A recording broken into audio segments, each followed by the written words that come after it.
अस्सलाम वालेकुम दोस्तों।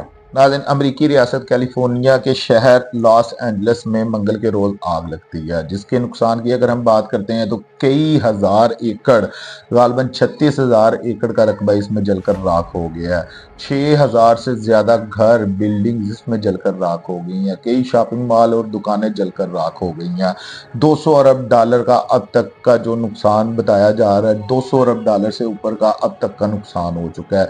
कई जानें भी इसमें जा चुकी हैं और कई जानें इस वक्त इस तरह की भी हैं जो ज़िंदगी और मौत की कशमकश में है। इस सब के दौरान आप लोग देख रहे होंगे सोशल मीडिया और टीवी मीडिया के ऊपर मुख्तलिफ किस्म की स्टोरियाँ भी बयान की जा रही हैं। ख़ास तौर के ऊपर अगर हम अपने मुसलमानों की बात करते हैं तो हमारा जो मीडिया वैसे जो बोल नहीं सकता इसराइल और अमेरिका जो जुल्म कर रहा है फ़लस्तीन में उसके खिलाफ, तो उनको भी एक मौका मिल गया है। जिस तरह मुख्तलिफ किस्म के थंबनेल शायद आप लोग देख भी रहे होंगे कि अल्लाह का अजाब आ गया, बद दुआएं रंग ले आई, बद दुआएं लग गई अमेरिका को। गज़ा में जो कुछ हो रहा है अल्लाह ने उसका बदला ले लिया। गज़ा के बदले लॉस एंजल्स को जला दिया अल्लाह ताला ने, या इस तरीके की बहुत सी चीज़ें। और यहाँ पर बात ये बनती है कि जो बड़े बड़े मशहूर सहाफ़ी हजरात हैं वो भी आप लोगों को इसके ऊपर अपना तबसरा कुछ इसी तरह से करते हुए दिखाई दे रहे होंगे। अब नाज़रीन, एक चीज़ आप में से तकरीबन हर बंदे ने नोट की होगी कि जो कमज़ोर बंदा होता है या जो बुज़दिल बंदा होता है ना, जब वो ताकतवर से लड़ नहीं सकता तो वो उसको गाली देकर भाग जाता है। इससे ज़्यादा और वो कुछ नहीं करता, वो सिर्फ उसको गाली देकर भाग जाता है। और जो कुछ करने वाला बंदा होता है ना, तो वो वहीं पर खड़ा होकर उसका मुकाबला करता है। अब इस सब के पीछे भी आप कुछ ऐसा ही समझे। देखें, एक चीज़ तो समझ में आती है कि आज से कुछ रोज़ पहले जो अमेरिकी सदर बनने वाले हैं डोनाल्ड ट्रंप, उन्होंने धमकी दी फ़लस्तीन को कि अगर इसराइल के जो कैदी उन लोगों की कैद में हैं उनको रिहा ना किया गया तो हम फ़लस्तीन को जहन्नुम बना देंगे। अब यहाँ पर तो आप लोग कोई तबसरा करें, कोई सहाफ़ी, कोई उलमा कराम, कोई मौलवी, पीर हजरात इस चीज़ के ऊपर तबसरा करें तो समझ में भी आती है कि उसने जहन्नुम बनाने की धमकी दी और अल्लाह ताला ने अमरीकी एक रियासत को जहन्नुम बना दिया। लेकिन जहाँ पर हम बात ये करते हैं कि गज़ा का बदला ले लिया, या गज़ा के बदले अल्लाह ताला ने उनके जितना 1,000 एकड़ गज़ा का रकबा इसमें जला या तबाह हुआ, उससे कई हज़ार गुना ज़्यादा या कई सौ गुना ज़्यादा रकबा अल्लाह ताला ने अमेरिका का जला दिया। तो एक सवाल तो पैदा होता है ना, तो फिर इसराइल का क्यों नहीं जलाया? इसराइल का जो मुकाम है वो क्यों सेफ है? असल जुल्म तो इसराइल कर रहा है, अमेरिका तो सपोर्ट कर रहा है इसराइल की। अगर हम सपोर्ट करने की बात करते हैं तो कई इस्लामी मुल्क सपोर्ट कर रहे हैं इसराइल की। वो मुल्क भी इसराइल की सपोर्ट में ही आते हैं जो मुल्क इसराइल के खिलाफ बोल नहीं सकते। वो मुल्क भी उतने ही जिम्मेदार हैं जो बने तो इस्लाम के नाम के ऊपर हैं, या जो इस वक्त इस्लामी मुल्क अपने आप को कहलाते हैं लेकिन वो फ़लस्तीनियों का साथ नहीं दे सकते। मैं समझता हूँ कि अमेरिका से ज़्यादा गुनहगार, अमेरिका से ज़्यादा कसूरवार वो इस्लामी ममालिक हैं जो इस वक्त खामोश होकर बुज़दिल होकर बैठे हुए हैं। वो इस्लामी ममालिक हैं जो फ़लस्तीनियों का साथ देने से डर रही हैं। वो इस्लामी मुल्क है नाज़रीन जिनको अल्लाह ताला ने बड़ी बड़ी फ़ौज दी है, ताकतवर फ़ौज दी है, जिनको अल्लाह ताला ने पैसा दिया है, जिनको अल्लाह ताला ने हर किस्म का हथियार भी दिया है। वो मुल्क इस वक्त इसराइल के खिलाफ बोल नहीं सकते और फ़लस्तीन के हक में बोल नहीं सकते। तो मैं समझता हूँ अमेरिका से ज़्यादा वो मुल्क कसूरवार हैं जो इस वक्त फ़लस्तीनियों का साथ नहीं दे रहे, क्योंकि अमेरिका और इसराइल का गठजोड़ तो हम लोगों की समझ में आता है, लेकिन मुस्लिम ममालिक किस तरह से इस सारी चीज़ों के ऊपर खामोश रह सकते हैं। तो खैर, मैं बहरहाल इस चीज़ को जब देख रहा था मीडिया के ऊपर तो मुझको बड़ी हैरानगी हुई कि हम लोग वैसे तो कुछ कर नहीं सकते। और फिर यहाँ पर आप लोग एक चीज़ और नोट कीजिएगा कि जो बड़े बड़े मौलवी हैं उनकी भी चांदी लग गई है इस आग के जरिए। अब इस आग की बदौलत समझा ये जा रहा है कि ये सब कुछ जनाब गजा के मुकाबले में एक अजाब आया है अमेरिका के ऊपर। जो गजा में इसराइल कर रहा है उसके मुकाबले में अल्लाह ताला ने बदला लिया है। जब अल्लाह ताला बदला लेगा इंशाअल्लाह ताला तो फिर उस वक्त दुनिया देखेगी कि अल्लाह का बदला किस तरह का होता है। और अगर यहाँ पर एक और चीज़ हम नोट कर रहे हैं तो उसमें यह भी है कि इस्लाम बिल्कुल भी ये नहीं कहता कि जो आम लोग हैं उनको जंग के दौरान भी नुकसान पहुंचाया जाए। इस्लाम बिल्कुल ये भी नहीं कहता कि आम लोगों के घरों को आग लगा दी जाए। हाँ, ये ज़रूर होता है कि अगर यहाँ पर अमेरिकी जो एटमी पावर प्लांट है या जहाँ पर उनकी असले की बड़ी बड़ी फैक्ट्री हैं वहाँ पर नुकसान होता है तो फिर शायद ये मौलवियों का या इस तरह के सहाफ़ियों का ये चूरन बिक भी जाता, वो कहते। लेकिन अल्लाह ताला किस तरह हो सकता है कि एक आम लोगों को नुकसान पहुंचाता और वो जहां पर असला बनाते हैं, जहां पर उनका एटमी पावर प्लांट है जो मुसलमानों के ऊपर इस्तेमाल होता है, जहां से बना हुआ, जिन फैक्ट्रियों से बना हुआ असला मुसलमानों के ऊपर चलता है, वो महफूज है। अगर हम लोग देखते हैं तो अमरीकी अवाम है वो भी बहुत एहतजाज कर चुकी है अपनी हुकूमत के खिलाफ कि वो क्यों सपोर्ट कर रहा है इसराइल को। तो नाज़रीन, अब थोड़ी सी बात इस आग के ऊपर कर लेते हैं। ये आग लगी नहीं, लगाई गई है। वैसे तो एक अमरीकी गिरफ्तार भी कर लिया गया था, कैलिफोर्निया की जो लॉस एंजल्स की जो पुलिस थी उसने एक अमरीकी गिरफ्तार भी किया जिसके ऊपर शक था कि इसने आग लगाई है या शैतानी की है। बाद में उसको रिहा कर दिया गया। लेकिन मैं आप लोगों को 100% दावे के साथ कहता हूं कि यह आग लगी नहीं, लगाई गई है। इसका एक सबूत आज के दौर का जो सिम्पसन कार्टून है वो दे चुका है। अब जो लोग मुसलमान हैं या जिन लोगों को इंटरेस्ट है इस चीज़ में और जो लोग बिल्कुल खिलाफ हैं इस चीज़ के कि जो सिम्पसन में दिखाया जाता है वो ओरिजिनल नहीं होता बल्कि सारा प्लान होता है।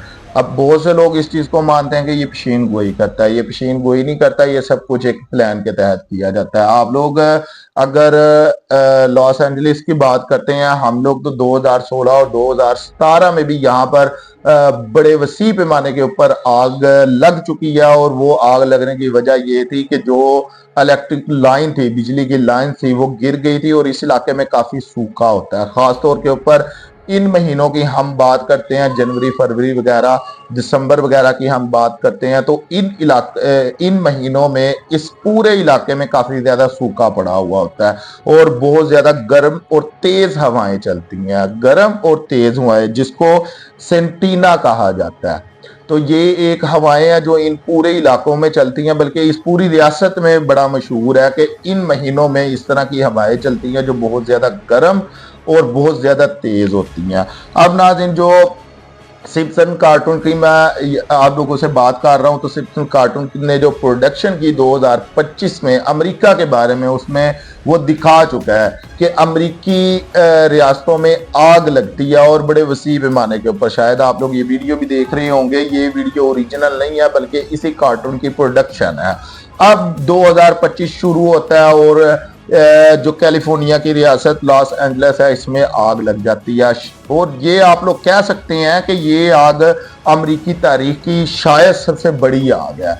अगर हम बात करते हैं जो हिरोशिमा के ऊपर एटमी हमला किया गया था, तो उसके बाद कोई बड़ा इन मुल्कों में से अगर हम बात करते हैं तो हिरोशिमा के बाद अगर कोई बड़ा धमाका या बड़े खौफनाक मंजर देखने के लिए आए हैं तो वो अमेरिका की जो लॉस एंजलिस में आग लगी है ये है। लेकिन अब यहाँ पर जो आप लोग एक और बात नोट करें कि जितनी बड़ी पैमाने के ऊपर आग दिखाई गई है सिम्पसन कार्टून में, उतने ही बड़ी पैमाने के ऊपर इस वक्त आग लग रही है। तो जो बंदा ये कहता है कि सिम्पसन ने पेशीन गोई की थी, मैं इस चीज को नहीं मानता, ना मेरे ख्याल से हमारा दीन इस चीज की इजाजत देता है तो कि हम ऐसी चीज़ों के ऊपर यकीन करें। ये एक प्लान के तहत किया जाता है और उसने वहां पर कार्टून पर बहुत सी चीजें दिखाई हैं पहले भी जो हूबहू उसी तरह की होती हैं। तो एक इस वजह से मैं आप लोगों को कह सकता हूं कि ये आग लगी नहीं, लगाई गई है। अब नाज़रीन, जो इसमें और बातें आती हैं इस आग को लेकर, तो इसमें बड़े बड़े जो हॉलीवुड के मशहूर अदाकार हैं उनके जो बड़े बड़े अरबों रुपए के घर हैं वो जलकर राख हो गए हैं और कुछ नाज़रीन जो बड़े मशहूर लोग हैं, अदाकार हैं, इसके अलावा बड़ी मशहूर शख्सियात हैं, वो अपने अरबों के घर छोड़कर इस इलाके को छोड़कर जा चुके हैं। और अगर हम अमरीकी हुकूमत की बात करते हैं तो अमरीकी हुकूमत ने, जो बाइडन ने पिछले दिनों ऐलान भी कर दिया है इसके ऊपर कि 6 महीने तक हुकूमत इनके अखराजात उठाएगी, फर्जी कैंप भी लगाए जाएंगे, पनाहे गाहें भी लगाई जाएंगी। तो यानी कि 6 महीने तक अमरीकी हुकूमत है वो इसका नुकसान बर्दाश्त करेगी। लेकिन इसके बाद अब यहाँ पर मैं आप लोगों से थोड़ा सा जिक्र ये भी करना चाहूंगा कि आइंदा दिनों में, आने वाले दिनों में, अगर हम इसी कार्टून की सिम्पसन की बात करते हैं तो आइंदा दिनों में बहुत सी और शेन गोइयां उसके भूगोल दिखाई गई हैं अमेरिका में, कि जो कुछ अमेरिका में होगी। इंशाल्लाह ताला इसके ऊपर भी एक मैं प्रोग्राम जल्दी बनाऊंगा। अब नाज़रीन बात कर लेते हैं कुछ कि इसका, और हम लोग गजा का या जो फ़लस्तीन के दूसरे इलाके हैं उसमें जितनी ज़्यादा तबाही हुई है और यहाँ पर जितनी ज़्यादा तबाही हुई है उसके ऊपर अब देखें। यहाँ पर चंद चंद लोग इस वक्त, आप लोग 20 या 25 लोग कह सकते हैं कि 20 और 25 लोगों की मौत इस आग की वजह से हुई है। पैसे की तो बहुत ज़्यादा, यहाँ पर अगर हम माली नुकसान की बात करते हैं तो बहुत ज़्यादा नुकसान हुआ है। जिस तरह मैं आप लोगों को पहले बता चुका हूँ कि 200 अरब डॉलर से ज़्यादा इस वक्त आज के दिन तक नुकसान बताया जा रहा है। 6000 से ज़्यादा जो घर हैं, जो बिल्डिंग्स हैं वो जल गई हैं, कई हजार दुकानें जल गई हैं, कई हजार मतलब इसमें, और जो जंगलात का रकबा आया है, जो जंगलात को नुकसान पहुंचा है वो है। और इसके अलावा बाकी जो आप लोग कह लें वहां पर रोड्स हैं उनको मुकम्मल तौर के ऊपर तोड़ दिया गया, कई इलाके के जो रोड्स थे, ताकि आग ज्यादा फैल ना सके, क्योंकि जमीन के नीचे वहां पर गैस सप्लाई लाइन जाती है, जब उसमें आग लगती है वो लीक होती है तो फिर आग और बढ़ गई। अब यहाँ पर मैं आपको स्टार्ट में एक चीज बताना भूल गया कि नाज़रीन देखें, जैसे मैंने आप लोगों को पहले बताया कि ये इलाका काफी सूखे का इलाका होता है, और 2016 और 17 में भी यहाँ पर आग लग चुकी है, और यहाँ पर एक दो साल के बाद आग लगती है। और ज्यादातर वजह यह बनती है स्मोकिंग, कोई सिगरेट पीकर फेंक गया, जब हवाएं चलती हैं तो वो फिर चिंगारियां फैलती हैं। और जैसे मैंने बताया आप लोगों को पहले कि इस इलाके में बहुत ज्यादा गर्म और तेज रफ्तार हवाएं चलती हैं, तो वो भी एक वजह हो सकती है कि जब आग फैली वो हवाएं फिर आग को साथ लिए गई। यहाँ पर एक दो वीडियो भी आप लोग देख रहे होंगे जिसमें देखा जा सकता है कि हवा की वजह से आग मजीद फैल रही है। तो जिस भी बंदे ने, या हो सकता है कि कोई बिजली की तारें गिरी हो, उसमें शॉर्ट सर्किट पैदा हुआ हो, जो फिर बाद में तेज हवा, तो यहाँ पर अमेरिकी हुकूमत भी कंफर्म कर रही है कि हवा की वजह से ये आग फैलती गई जंगल, और जंगल से फिर बाद में ये शहर की तरफ आ गई। तो ये आग लगी नहीं, ये आग लगाई गई है। अब मैं बात कर रहा था कि जिस तरह बहुत से वही कमजोर लोग जो और कुछ कर नहीं सकते, सिर्फ गाली देकर भाग सकते हैं, वो जनाब अपनी अपनी बातें कर रहे हैं। तो नाज़रीन अगर हम बात करते हैं जो कुछ फलस्तीन में हुआ है, ये उसके मुकाबले में कुछ भी नहीं है, ये कुछ भी नहीं है। अगर हम माली नुकसान की बात करते हैं तो वो अमेरिका इसराइल को कोई भार है नहीं उसका, वो इससे परेशान होता नहीं है। बहुत से मैं देख रहा था, इस तरह के भी प्रोग्राम देख रहा था कि अमेरिका दिवालिया हो जाएगा, अमेरिका ये हो जाएगा। देखिए नुकसान ठीक है हुआ है उसका, अरबों डॉलर का नुकसान हुआ है, एक टाइम लगेगा जो लॉस एंजलिस के लोग हैं उनको मेंटेन होते हुए, लेकिन वो हो जाएंगे उनको, क्योंकि अमेरिका सुपर पावर अपने आप को कहलाता है, उसकी मीशत अच्छी है, तो फिर सपोर्ट बड़े मुल्कों की है उसके साथ, तो ये सब कुछ हो जाएगा। मेन चीज है जोन सी, वो है जानी नुकसान की। हजारों की तादाद में बच्चे मारे जा चुके हैं, हजारों की तादाद में खवातीन, बुजुर्ग, जवान लोग मारे जा चुके हैं, हजारों की तादाद इस वक्त, अगर हम किसी एक शहर फलस्तीन की बात करते हैं तो हजारों की तादाद में लोग निकलते हैं जो मारे जा चुके हैं। और यहाँ पर चंद हजार घर जल जाने का जिनका हमको अफसोस है, लेकिन अगर हम इसको गजा के साथ मिलाते हैं, फलस्तीन के साथ मिलाते हैं, तो फिर आप लोग जरा इस चीज को पूरी सर्च करें कि वहां पर असल में हो क्या रहा है। उसके बाद जरा आप लोग बताइएगा कि ये दोनों चीजें मैच करती हैं या फिर जमीन आसमान का फर्क है, क्योंकि जो जुल्म वहां पे हो चुका है ये तो एक हादसा होगा या किसी की साजिश होगी, या फिर आप लोग ये कह सकते हैं कि कुछ जानें यहाँ पर चली गई हैं, जो बड़े अफसोस की बात है। लेकिन वो सोची समझी प्लानिंग के तहत एक चीज की गई, या यहाँ पर अगर कोई प्लानिंग निकलेगी भी तो कोई इस्लामी मुल्क नहीं निकलेगा, या कोई इस तरह का मुल्क नहीं निकलेगा जो अमेरिका का दुश्मन हो। ये इन लोगों ने खुद एक प्लानिंग की होगी, लेकिन वहां पर जो जुल्म हो रहा है वो एक साजिश के तहत हो रहा है और पूरी प्लानिंग करके किया जा रहा है। तो आपके लिए इतना ही, अपना बहुत सारा ख्याल रखिएगा। शुक्रिया, अल्लाह हाफिज़।